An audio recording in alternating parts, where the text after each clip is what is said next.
Hi everyone. Today I'm very happy to have Ben Koala with us. He is going to be sharing with you some of the tax changes from the One Big Beautiful Bill Act. Ben, tell us please what has changed.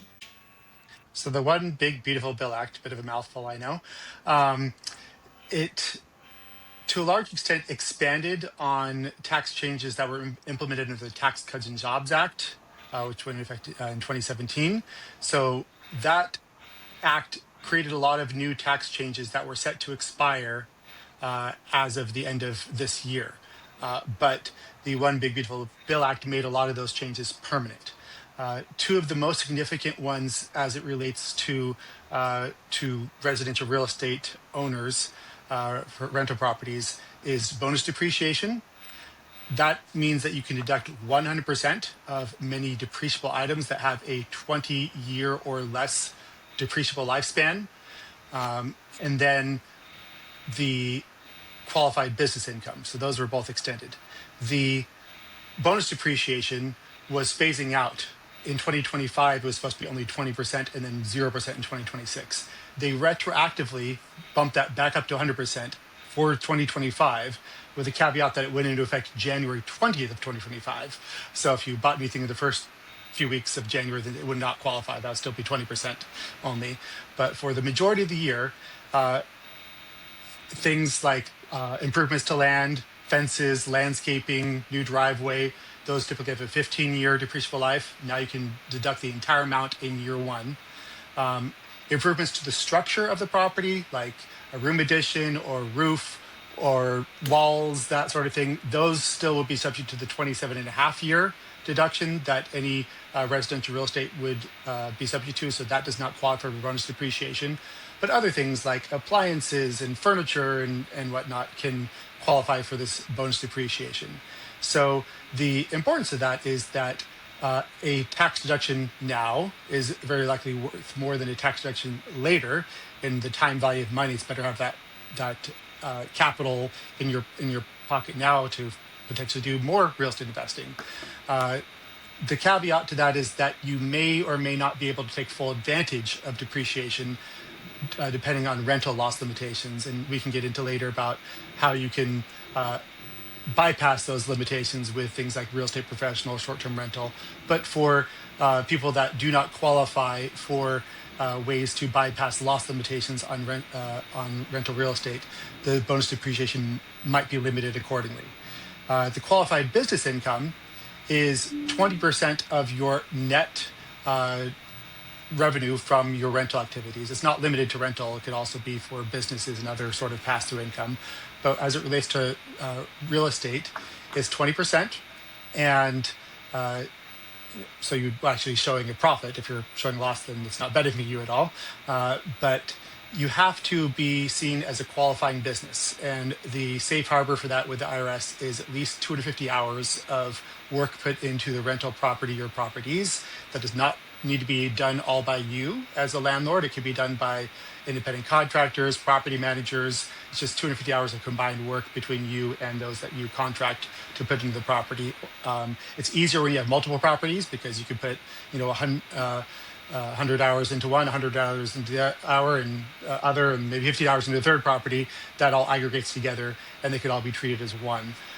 It's important to note, if you're doing both a residential and commercial property, that those are treated separately. So if you have one residential and one commercial, you can't aggregate those.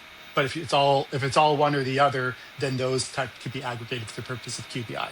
You cannot aggregate the number of hours worked. Correct. If it's residential and commercial, if you have like an office building or like that. But all residential properties can be aggregated together for the purpose of QBI, and all commercial, just not together.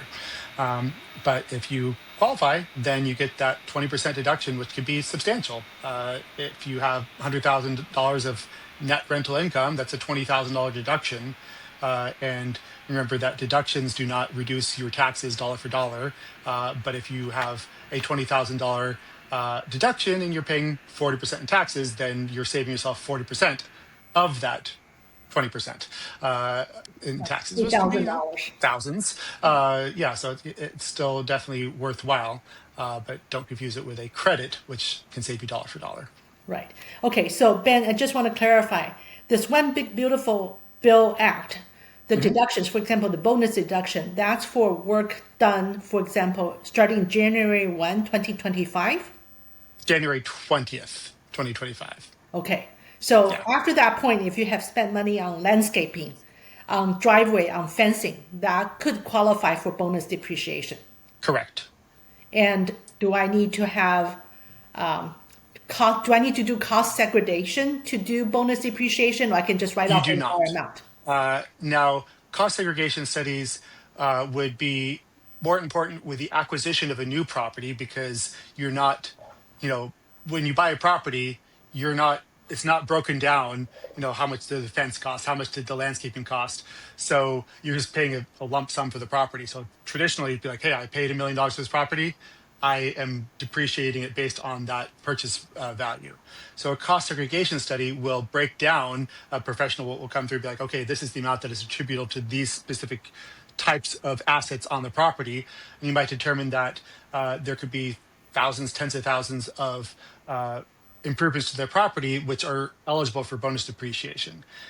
You do need to, of course, factor in that a cost segregation study costs money, at least a few $1,000s, maybe several thousand. It can go up depending on the scope of the project, the size of the property, even more if it's a commercial property, that probably. But if the tax savings are more than the cost of the study, it can definitely be worthwhile, especially if you're trying to build up capital to have multiple investment properties. That immediate tax savings can help a lot. So cost segregation is for people who are buying a new property or they're trying to take more depreciation than typically allowed for a property. But Right. from the One Big Beautiful Bill Act, that we can do bonus depreciation on new landscaping, new fencing, and new other Right. There, you amendments. don't need to segregate the cost because you know the cost. You'd be like, hey, I spent $20,000 on landscaping. You don't need someone else to come in and break that down for you. You have the invoice, you have the bill, you know what you spent. But if I were, for example, adding a new structure or remodeling the structure of the house, then that doesn't qualify for the bonus depreciation. It depends. Let's say you're building an ADU, most of that will be structural. But as you're doing the construction, if they're able to break down some things that would not be structural, like certain appliances and whatnot, then those should be eligible for bonus depreciation. Some of those might just be expensed outright. There's usually a safe harbor of a dollar amount where if it's generally under, like, I think $5,000, it's per item. That's not total. If you buy like a $3,000 uh, dryer or whatever like that, that should be expensed immediately. It does not need to be depreciated at all, even accounting for the bonus depreciation. Okay. And then the qualified business income, does that Mhm. require me to have a LLC or an S corp? It does not require an LLC, and in fact, you should not own real estate in a S corp. Anyways, that's another Yes. conversation to have. Right. But it does not require an LLC. An LLC could help to provide further justification if the IRS were to question if it was eligible or not, because it is that extra step of, hey, look, we're a legitimate business, but it's absolutely not required. Um, and there's not any tax benefit inherent to the LLC. That's more for liability reasons than for tax reasons. Um, but not required at all, just as long as you meet the test of hours. Real estate investing is a team sport. You need to have someone on your team who knows the tax code so you can build wealth tax efficiently. We're lucky to have Ben Koala, CPA, financial planner, and attorney with us today. If you find this content valuable, like this video. And in the comments section, tell us what other topics you'd like us to cover. Now let's get back to Ben. So one important thing to consider with the bonus depreciation that has been expanded under the One Big Beautiful Bill Act is that California and some other states, but we're addressing California homeowners here and uh, landlords, that California does not conform to the federal bonus depreciation. So where you'd be able to get the 100% in year one depreciation in your federal income tax return. For California, it would be under the normal lifespan, whether that's 5, 7, 15-year improvements to the property. So you need to keep a separate depreciation schedule for federal than from state.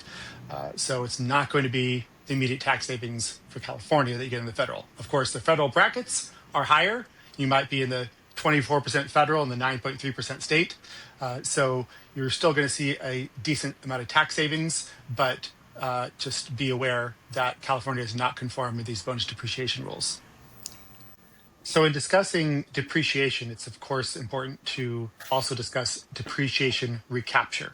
So as you're depreciating a property over however many years that you own it, if you later sell that property, then that depreciation has been reducing your tax basis. So you might have started with an original basis of $1 million, but say you've been depreciating $30,000 a year over a number of years. 10 years later, now your tax basis has been reduced by $300,000. So if you turn around and sell that property for $1.5 million, then your gain is not $500,000, it's $800,000 because of the depreciation reducing your basis. And of that $800,000 gain, $500,000 would be long-term capital gains. The other $300,000 would be depreciation recapture. So long-term capital gains, as many people are aware, has a more favorable tax treatment than ordinary income. For it could be as low as 0%. For many people, it's at 15%. At the highest brackets, it's at 20%. The depreciation recapture, however, is treated as ordinary income, not long-term capital gains. It is capped at 25%, so it's still better than all other ordinary income, which is capped at 37%, but it's still higher than the long-term capital gains rates. So that's what you need to remember when selling the property, that the depreciation helps you on the front end, but it can come back to bite you on the back end, where it kind of cancels itself out over the long run if you sell the property. Now, it might have helped you more in the short run if you were in a higher than 25% tax bracket, because you got a bigger deduction claiming it, then it's going to be taxed upon the recapture. But you do need to keep that in mind. This is also important if you ever convert a property from business use to personal use. A lot of people think, hey, I can move into a property for 2 years before selling it, and now I have a $250,000 exclusion, $500,000 if you're married. And let's say you bought that property for $1 million, you sold it for $500,000. So you think, okay, no tax, $500,000 exclusion. Nope, you still have to recapture the $300,000 of depreciation, even if you qualify for the homeowner's exclusion. You cannot avoid the depreciation recapture. Even if you sold it for exactly $1 million, you had no gain, you still would have to recognize the depreciation recapture upon the sale. Got it. Thank you, Ben. Real estate is a great way to build wealth tax efficiently. Knowing the rules is the first step, and the next step is taking action. Plan your strategy with Ben Koala, our expert CPA, financial planner, and attorney. You can find his direct contact information displayed on your screen now, as well as a direct link in the show notes below. For questions on real estate financing and loans, reach out to us directly at Abundance. We serve real estate investors in over 40 states by accessing capital from more than 30 different wholesale lenders. We do the shopping and managing the process for you, so you can focus on acquisitions and asset management. If you found this information valuable, please hit the like button and subscribe. We will see you in the next segment.